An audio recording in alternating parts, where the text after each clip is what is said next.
Sebelum nonton videonya, jangan lupa subscribe channel kita ya.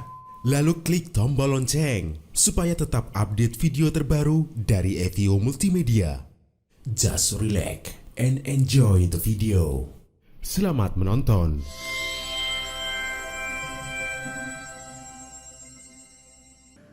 Branding itu kalau saya ibaratkan ya Mas ya, itu kan upaya mengenalkan, hanya itu saja ya Mas ya sebenarnya Mas?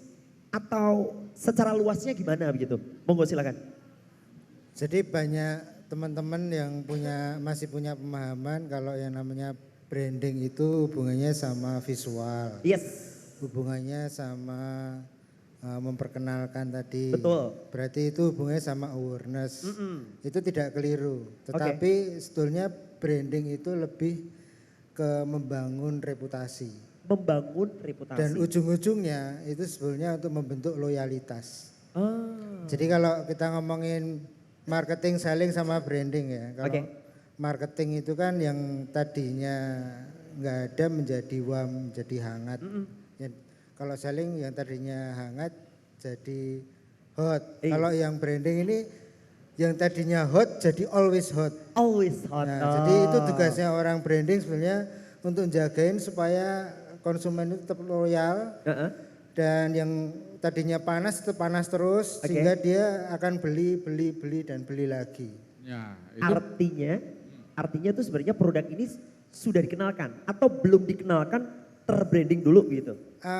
Tetap tahap pertama yaitu attachment di dalam strukturnya adalah awareness. Itu penting. Karena di situ ada brand recall, ada brand recognition, kemudian ada top of mind kan. Iya betul. Jadi itu urut-urutannya. Awalnya untuk membangun brand awareness itu mesti kita mempunyai sesuatu yang berbeda dengan yang lain. Makanya ada yang pakar bilang itu punya market kategori yang khusus. Contoh nih. Contoh. Oke, boleh. Contoh, ini contoh Mas. Contoh yang menyelenggarakan ini. Warung SS. Warung SS. Oke, saya pengen nanya sama jenengan Mas. Ya. Warung SS itu terkenal apanya? Sambelnya. Nah, sambelnya. Ini market kategori. Market kategori. Jadi kuliner. Kuliner kan semua sama, ini kuliner semua kan? Iya. Begitu tanya warung SS itu apa? Sambel.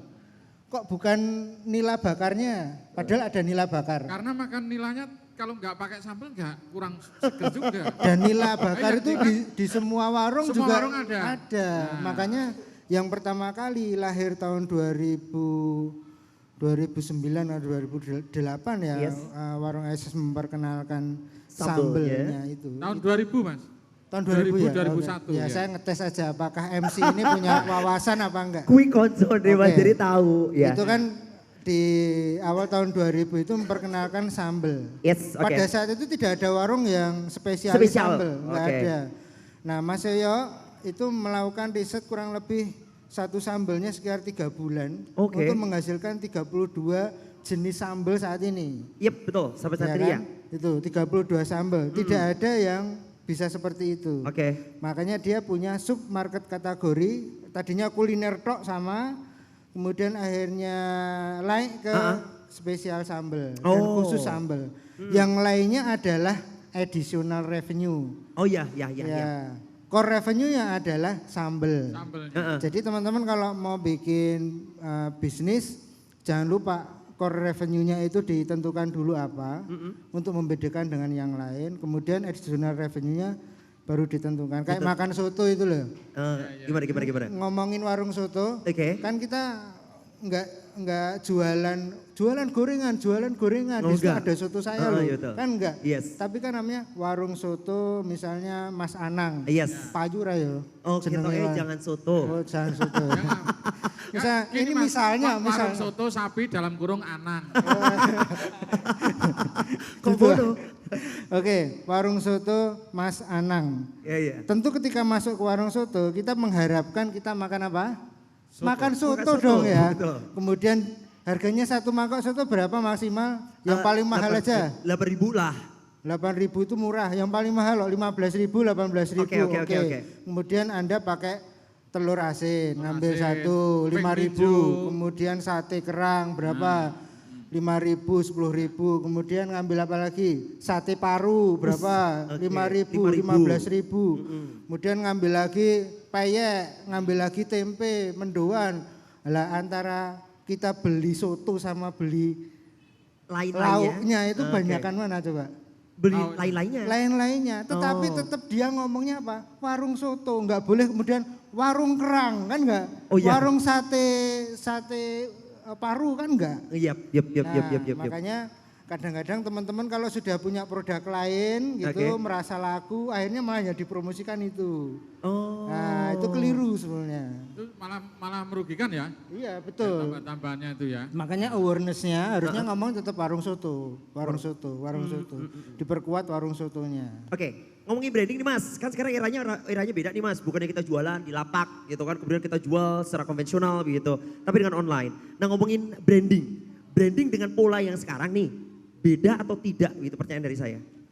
Jadi branding itu bisa online dan bisa offline. Oh online, ya. Offline, oke. Karena core-nya branding itu sebetulnya lebih ke kalau silaturahim itu kita dapat pahala. Ya, betul. Tapi kalau menyapa di WA ya pahalanya dikit kira-kira itu. Oh bisa ya udah tidak langsung ya. Branding itu sebetulnya itu membangun loyalitas. Oke. Tapi kan tidak serta-merta loyalitas itu terbentuk. Yep. Ada proses-prosesnya ya. Pertama ngapain, attachment dulu, yang kedua nanti awareness-nya sudah dapat, nanti ada involvement. Involvement tuh kayak gini nih, ini acara involvement nih. Menjalin kedekatan warung SS dengan para pelanggan. Nah itu involvement.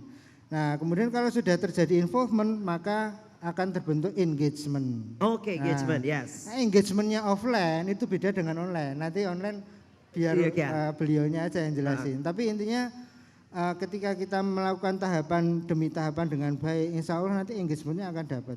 Loyalitas itu akan terbentuk dengan sendirinya. Ada pertanyaan dari saya Mas sebagai orang awam. Branding itu ada waktunya nggak Mas? Satu itu. Jadi ada waktunya. Ini waktunya branding nih, gitu. Atau memang branding itu tidak ada waktunya. Ketika memang ada produk baru ya branding dulu aja. Saya pengen nanya sama Mas Anang. Kira-kira brand besar mana yang sampai sekarang nggak pernah melakukan branding? Brand besar mana yang tidak pernah melakukan branding? Contoh brand besar misalnya McDonald, Nike, Adidas, siapa lagi? Apa Mas? Sepatu? Pesawat misalnya, airlines misalnya, AirAsia. Produk-produk minuman itu hampir tiap hari. Tiap hari. Mereka sudah laku tapi tetap melakukan itu terus. Kenapa? Karena sadar bahwa brand itu adalah investasi. Jangan sampai terputus ya, ada masa terputus hilang juga Mas. Jangan mikir kalau yang namanya aktivitas branding itu adalah cost operasional, jangan. Bukan? Bukan, tapi itu investasi. Itu bukan Mas, contoh nih, kita promo, jadi ada uang untuk promo, itu bukan ya, beda ya? Itu iklan. Iklan, oke. Iklan adalah bagian kecil dari sebuah aktivitas branding. Itu ceritanya. Jadi waktu? Enggak ada waktunya. Tidak ada waktunya. Selama memang ada brand itu, maka terus-menerus melakukan itu. Jangan pernah berhenti. Branding itu bisa dilakukan dengan cara apa Mas? Macam-macam. Kalau mungkin era digital seperti ini? Nanti dijelaskan. Seperti itu ya. Ya, untuk produk yang sama kadang yang menjadi top of mind bisa berganti-ganti Mas ya. Betul. Karena gencarnya branding tadi ya. Makanya mesti jelas market kategorinya. Jadi brand itu bisa jadi karena turun karena sudah memang mulai nggak dibutuhkan lagi produknya. Ya, kayak dulu misalnya pernah dengar bubur kemasan. Ya, atau nasi yang instan. Kemudian apalagi yang sudah nggak ada. Cari yang brand udah nggak ada. Apa misalnya? Sakura film. Itu Kodak yang Kodak. Jadi Kodak pakai film zamanmu ya Mas ya. Aku serah ngerti ya. Zamannya Mas Debio. Jadi pakai film negatif gitu kemudian nanti seluloid ya. Sekarang udah nggak ada. Nggak ada. Nah Kodak itu karena sebenarnya yang menciptakan kamera digital itu awalnya Kodak. Tetapi risetnya dihentikan. Waktu itu karena merasa digital kayaknya sekarang masih tren, kan waktu itu masih sangat booming kamera-kamera yang manual, analog. Kemudian dia menghentikan risetnya. Setelah itu Canon, Sony, akhirnya dia melakukan riset itu dan booming berhasil. Nah, kemudian akhirnya Kodak mau balik ke risetnya digital lagi terlambat. Akhirnya dia jualan sejarah sekarang, jualan kaos, bener? Jual kaos, terus kamera lawas, jualan film-film lawas, itulah sejarahnya kalau nggak pernah melakukan evaluasi terhadap brand. Ya. Oke. Sebagai seorang pemilik produk begitu, sebenarnya strategi ya, kita butuh strategi itu memang dikerjakan oleh orang lain atau memang lebih baik kita sendiri memiliki konsep dan kita kerjakan sendiri? Rata-rata sekarang pada kalau pengusaha-pengusaha teman-teman yang kelas menengah pada punya in-house ya. Punya in-house, oke. Tetapi kelemahannya in-house kan tidak bisa menilai dirinya sendiri. Oh gitu kah? Iya, jadi misalnya Mas Anang coba sebutkan kelebihan-kelebihan dari Mas Anang dari menurut Mas Anang sendiri. Itu mesti meleset kok. Oh. Ya kan? Kalau yang ditanya saya kelebihan dia malah bisa ya. Malah bisa. Kelebihan Anang adalah kolesterolnya tinggi. Ya. Kelebihan ya Mas, yang umum cuman 150 dia 400 ya kan. Ya kan lebih tahu temennya Lebih daripada. tahu. Oh, iya. Makanya mesti butuh orang ketiga untuk melakukan itu gitu. Jadi brand besar pun melakukannya. Dia tidak akan pernah melakukan sendiri mulai dari lahir termasuk Coca-Cola, McDonald, brand-brand besar ya. Sprite ya. Ricis Factory, Sprite, Fanta, itu semuanya pasti Ada pihak membutuhkan ketiga. orang lain. Ada pihak Seperti itu ya. Oke. Nah, Berarti ini menentukan produk yang kira-kira misalnya orang punya 3 produk kayaknya sama-sama unggul nih. Mana yang kira-kira bisa di-brandkan yang diprioritaskan? Tergantung sekali lagi kembali ke market kategori. Oke. Ya. Tentu teh celup, misalnya kita ngomongin minuman. Oke, itu minuman adalah market kategori. Sub market kategorinya adalah misalnya teh. Yes. Teh itu kan macam-macam. Ada ready to drink misalnya teh kemasan. Ya. Kemudian ada lagi teh yang celup. Sariwangi. Kemudian apalagi? Teh kotak yang di kotak. Ya. Kemudian teh botol. Teh nini. Ayo lainnya. Dan zamanmu jeneng-jenengnya rodok. Ya, seperti itu. Rodok 70-an loh Mas. Basicnya minuman teh. Nah, kalau misalnya semua pada masing-masing adalah unggul, kalau kita ngelihat market kategorinya ini sub market kategorinya beda-beda. Beda-beda betul. Ya, kita nggak bisa head to head antara yang ready to drink sama teh celup. Karena masing-masing punya pasarnya sendiri dan punya kegemaran sendiri. Dan kadang-kadang orang yang minum teh celup dia tidak minum teh ready to drink atau sebaliknya. Atau sebaliknya dia milih dua-duanya. Oh iya bisa juga masalah. Seperti itu bisa juga. Gak bisa kemudian di head to head ini wah ini kompetitor nih. Aku harus melawan teh celup padahal dia ready to drink. Nah ini gak nyambung. Bisa enggak misalnya terus memilih solusi agar keempat-empatnya atau kelimanya tadi terangkat dengan menciptakan satu merek atau brand yang kira-kira dongkrak. Misalnya kayak ini mungkin pengusaha jamu tradisional nih ya. Ada Broto Wali, ada Kunir Asem, ada Uyup-Uyup. Nah itu kalau misalnya hanya menjual Broto Wali spesial kan kayaknya yang lainnya nanti mati. Nah, maka ada yang menyebut sebagai namanya brand itu adalah perpaduan antara nama dan makna. Nama dan makna. Kalau cuma nama Broto Wali, Kunir Asem lah itu kan memang jenis produknya itu. Makanya untuk membedakan harus ada namanya. Saya pernah mendapati ada kopi gitu, kopi kemasan yang besar itu 250 gram. Itu di situ tertera kopi Merapi gede. Coba, itu namanya apa coba? Nama brandnya apa tak tanya? Kopi Merapi. Kopi Merapi? Iya, tapi kemasan gede gitu maksudnya dia. Kan kalau kopi Merapi memang kopinya dari Merapi. Kita nggak bisa ngeklaim ini kopi Merapi punya kita. Iya. Iya enggak? Iya betul. Harusnya dikasih nama dong. Bukan kopi Merapi. Masa kita ngasih nama kopi Lampung? Oh iya. Kopi Aceh nggak bisa. Iya, terus tetap ada ya. Itu berarti masih jenis komoditi. Kalau jual komoditi berarti jual kiloan atau gram-graman. Oh iya. Tapi kalau jadi kasih nama kopi Merapi Mas Latif, wah misalnya itu berarti sudah ada nama. Kemudian ada maknanya enggak? Ya tanya aja Latif itu artinya apa. Jadi yang namanya brand itu harus begitu, enggak bisa kemudian dipublish tanpa ada namanya. Berarti artinya kalau biasanya dia mencari keunikan juga perlu ya. Misalnya rumah makan Padang Sri Minggat. Biasanya rumah makan Padang nama orang Padang. Ini kita bikin nama Jawa itu masuk nggak itu Mas? Ya tergantung, tergantung penggaliannya dari mana. Kalau memang nama itu ada penjelasannya nggak ada masalah. Tapi kalau reasoningnya ya. asal unik-unik aja ya bahaya. Karena Ya. kalau ngomong unik berarti ngomongin UVP namanya. Apa itu, Mas? Unique Value Preposition. Nah kalau Dalam UVP lagi. berarti ada macam-macam tuh UVP. Misalnya ngomongin tentang keunikan daerah, bisa ngomongin proses, bentuk. bisa ngomongin quality, bisa ngomongin service. Terserah mau milih yang mana. Contoh misalnya hubungannya sama proses. Nah ini minuman nih, ini mereknya apa ini? Itu memang kita hapus Oke. Mas. Oke. Contoh misalnya mereknya Aqua, misalnya contoh misalnya. Aqua itu dulu awal-awal lahir itu ngambil UVP-nya proses dari air pegunungan, dari kemudian pada tahun-tahun sekitar 2 tahun yang lalu kemudian menghentikan proses itu, kemudian diganti dengan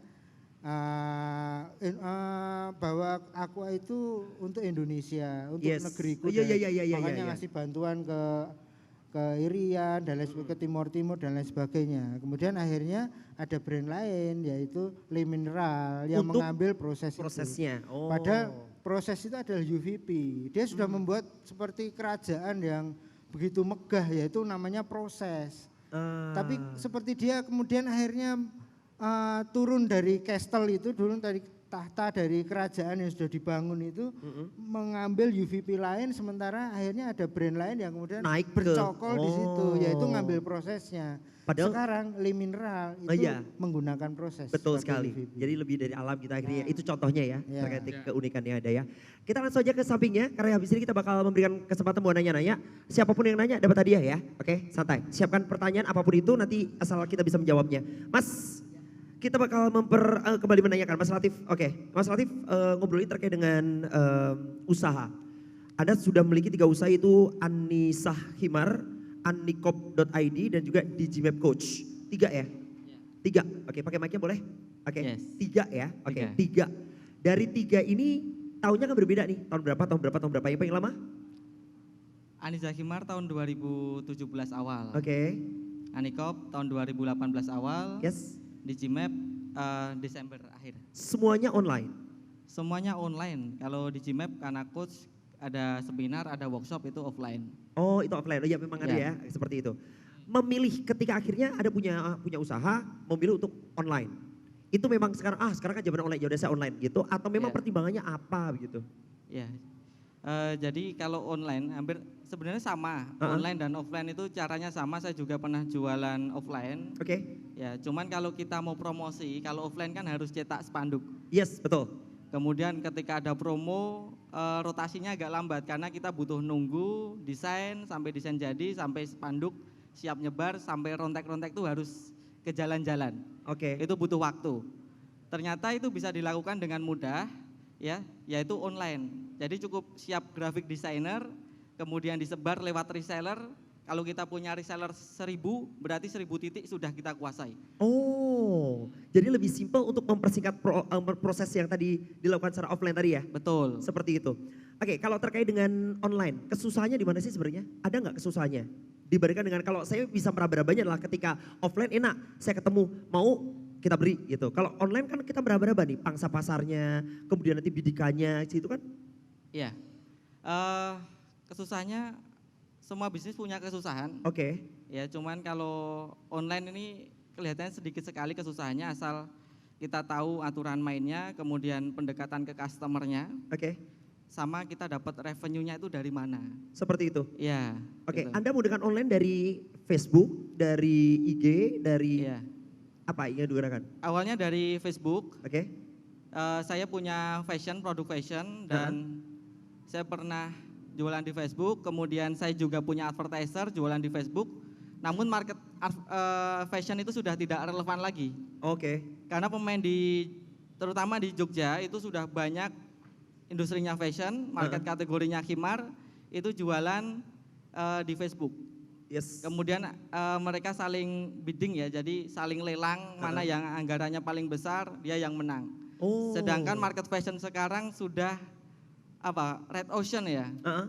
Jadi tidak relevan lagi untuk kita tentukan harga yang tinggi kemudian kita main Facebook. Sehingga setelah Facebook akhirnya kita masuk ke Instagram. Oke. Dan di Instagram alhamdulillah hari ini anggaran marketing kita sudah 0. Tepuk tangan dong, luar biasa banget kan. Kita bakal tahu nanti akan seperti apa begitu.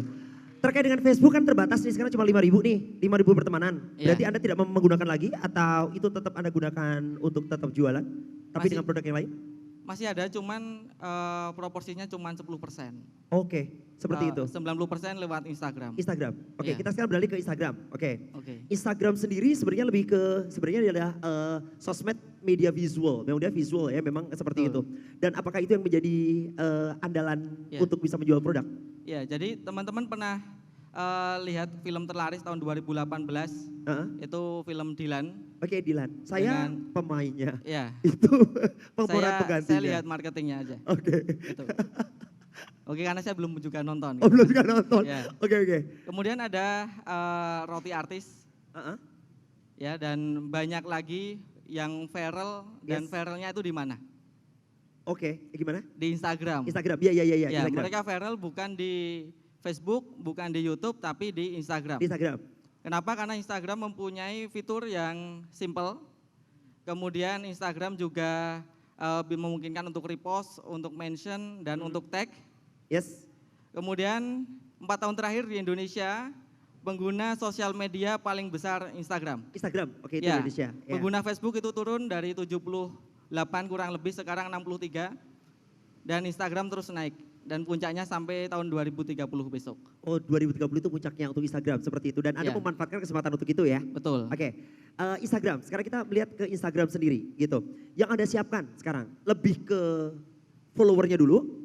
Jadi kan kalau kita bilang nih, Facebook itu bilang kita punya teman, karena temannya banyak, aku jual nih, ada yang beli, ya kan? Betul. Nah kalau Instagram kan artinya kita harus punya banyak teman juga nih gitu. Iya. Itu gimana caranya gitu? Ya. Jadi di Instagram itu awal kemunculannya engagement itu kurang lebih dari 100 juta influencer yang di riset itu 2,3% engagement. Artinya kalau saya punya follower 100, Yes. berarti engagement, likes dan komen itu sekitar 2.300. Oh gitu?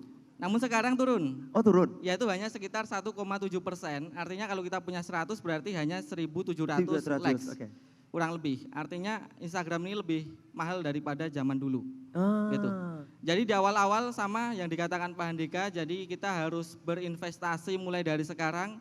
Mungkin kita bilang paid promote ya, jadi ngiklan di tempat lapak orang gitu kan, kita pasang foto dan pasang caption itu mahal, endorse itu mahal, photoshoot itu mahal, kemudian brand ambassador itu mahal, tapi itu investasi.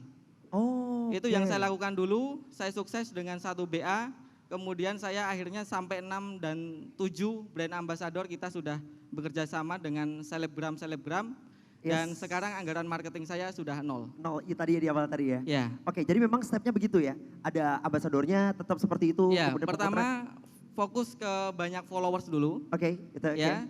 Yang kedua fokus untuk maintenance reseller, karena kekuatan reseller itu jaringannya adalah di Instagram, karena saling reseller bisa saling tag dan bisa saling mempromosikan. Oke. Yang ketiga, reseller diajarin personal branding. Personal branding, yes. Ya, karena salah satu kekuatan mereka mungkin gaptek, mereka mungkin tidak punya tim.